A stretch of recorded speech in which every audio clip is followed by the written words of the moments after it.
नमस्कार बच्चों, मैं जीडी सर स्वागत करता हूं आपका एक बार फिर से अपने चैनल लर्न विथ जीडी पर। आज हम चैप्टर 10 के इंपॉर्टेंट क्वेश्चन देखेंगे जिसका नाम है the human eye and the colourful world, मानव नेत्र रंग बिरंगा संसार।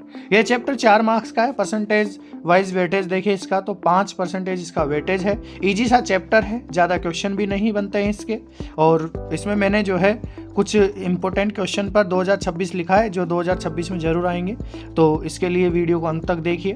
तो आज का हमारा पहला वस्तुनिष्ठ प्रश्न है, प्रिज्म से होकर गुजरने वाले श्वेत प्रकाश को एक पर्दे पर लिया जाए तो एक रंग के बैंड को क्या कहते हैं। जब हम प्रिज्म से प्रकाश गुजारते हैं तो उसमें से निकलने वाले जो प्रकाश है वो 7 रंगों में विभक्त होकर एक पैटर्न बनाता है। उस पैटर्न को हम क्या कहते हैं, ये पूछ रहा है। When white light pass through a prism and it obtain on a screen what is the band of colour called. तो यहाँ पर बैंड कलर जो आपका बैंड बनेगा उसका कलर वगैरह जो होता है उसके क्या बोलते हैं, उसे स्पेक्ट्रम बोलते हैं। ठीक है, यहाँ पर आपका सही आंसर ही हो जाएगा।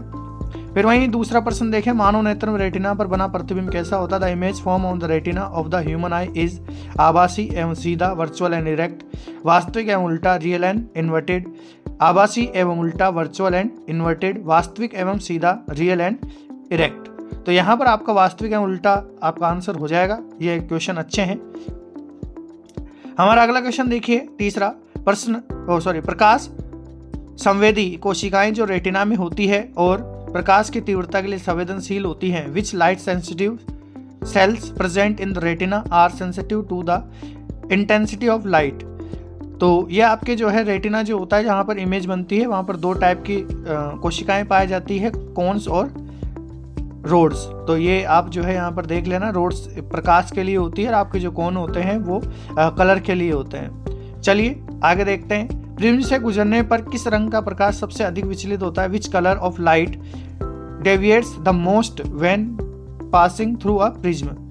पीला, येलो, बैंगनी, वॉयलेट, लाल, रेड, नीला, ब्लू। तो यहाँ पर आपका जो बैंगनी कलर है वो सबसे ज़्यादा आपका जो है स्केलेटर मतलब फैलता है, विचलित होता है। ठीक है, तो बहुत अच्छा क्वेश्चन है ये भी। 5th क्वेश्चन देखिए, आँख का कौन सा भाग बाहरी वस्तुओं से आने वाले प्रकाश को अपवर्तित करता। Which part of the I reflects the lights coming from external object. तो बच्चों यहाँ पर ध्यान रखना, आपके आँखों के भागों से संबंधित जरूर यहाँ पर MCQ या फिर खालिस्तान पूछा जाता है, इसलिए आपके जितने भी आँखों के भागों के कार्यों से संबंधित जो भी आपके प्रश्न बनते हैं उनको जरूर याद कर लेना। तो यहाँ पर आपका सही आंसर हो जाएगा बी, कॉर्निया।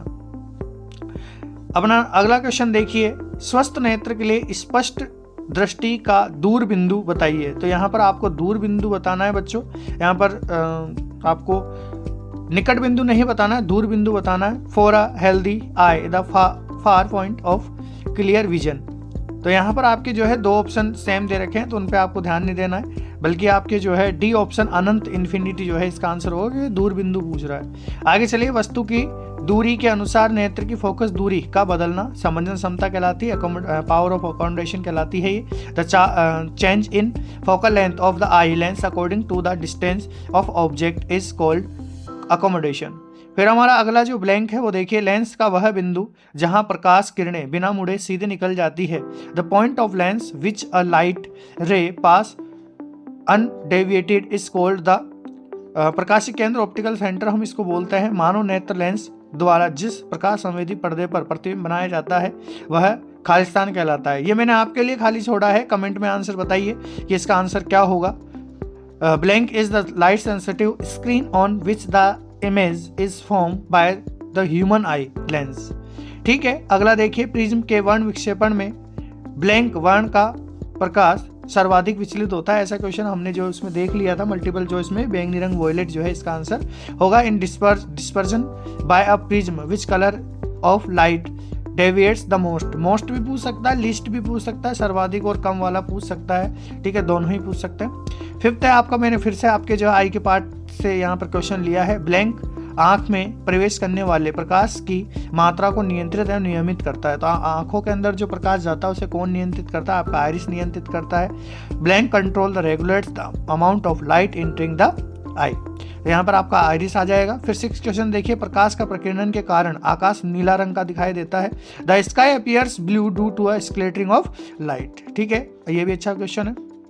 फिर मैंने आपके यहाँ से चैप्टर से कुछ डेफिनेशन छाटी है, तो डेफिनेशन देख लेना। दृष्टिपरास, रेंज ऑफ विजन, प्रकाश का विक्षेपण, डिस्पर्जन ऑफ वाइट लाइट, और स्कैटरिंग ऑफ लाइट, प्रकाश का प्रकीर्णन। तो ये जो आपका बी और सी वाला है ये तो आप जरूर याद कर लेना।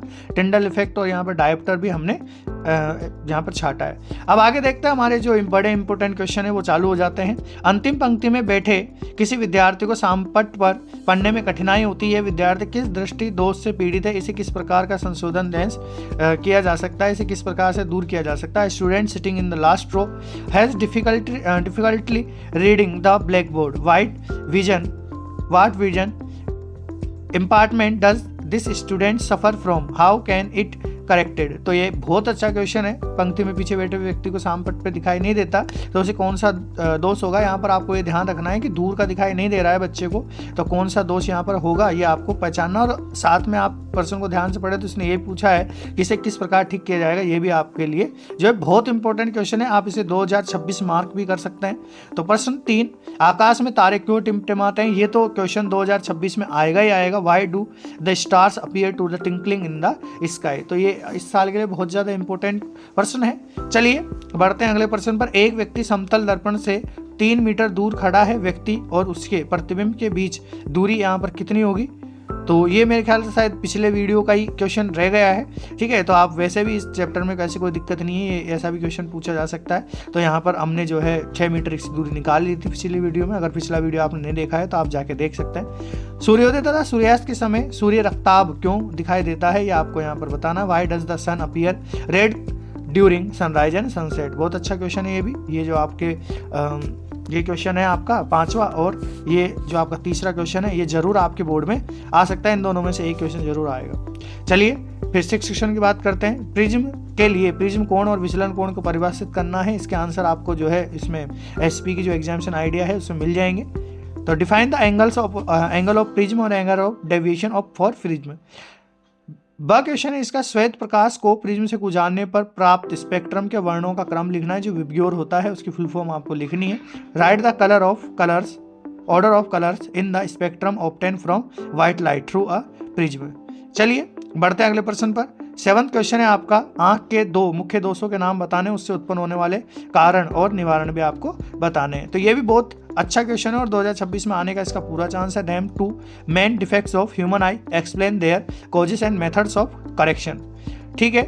और 8th क्वेश्चन है आपका, अंतरिक्ष यात्री को आकाश काला क्यों दिखाई देता है, क्योंकि वहां पर वायुमंडल होता ही नहीं है तो प्रकीर्णन भी नहीं होता, इस वजह से दिखाई देता है। आप इस पूरा आंसर जो इसका याद कर लेना। Why does the sky appear black to the astronauts in space. चलिए हमारा 9th क्वेश्चन है, जरा दूरदृष्टि दोष क्या है, इससे उत्पन्न होने के कारण बताने। What is presbyopia, write the cause of its occurrence. देखो बच्चों ये क्वेश्चन आ तो नहीं सकता, बाकी आप फिर भी ध्यान रखना। तो आकाश में तारे क्यों टिमटिमाते प्रतीत होते, गलती से यहाँ पे फिर से क्वेश्चन लग गया है, ठीक है, कोई दिक्कत नहीं है। फिर हम डायग्राम की बात करें तो यहाँ पर डायग्राम में प्रिज्म के प्रकाश अपवर्तन का किरण चित्र आपको यहाँ पे बनाना है और कांच के एक प्रिज्म द्वारा श्वेत प्रकाश के विक्षेपण का चित्र बनाना है। बच्चों ये दोनों अलग अलग डायग्राम है तो आप इसका ध्यान देना। एक में जो है कलर पट्टी स्पेक्ट्रम बनाना है और दूसरे में जो है आपको केवल लाइनें बनानी है। और मानव नेत्र का नामांकित चित्र तो इससे इंपॉर्टेंट है ही, ठीक है। तो आप इसको जरूर याद कर लेना जितने मैंने क्वेश्चन यहाँ पर बताए हैं। तो वीडियो को अंत तक देखने के लिए आपका बहुत बहुत धन्यवाद। आप तल्लीनता के साथ पढ़ रहे हैं और एग्जाम आपके आने वाले हैं। एग्जाम के लिए आपको बहुत बहुत शुभकामनाएं हैं ही मेरी तरफ से। और इस तरह से आप अगर एंड तक देखते रहेंगे वीडियो और साथ में पढ़ते रहेंगे तो यहाँ पर जो है आपके अच्छे मार्क्स आने की पूरी संभावना है, कोई दिक्कत नहीं आएगी आपको पेपर में। और हम अगले वीडियो मिलेंगे जिसमें हम विद्युत धारा जो आपको बहुत कठिन लगता है उस चैप्टर के इंपॉर्टेंट क्वेश्चन लेकर आएंगे, ठीक है। मिलेंगे उस वीडियो में।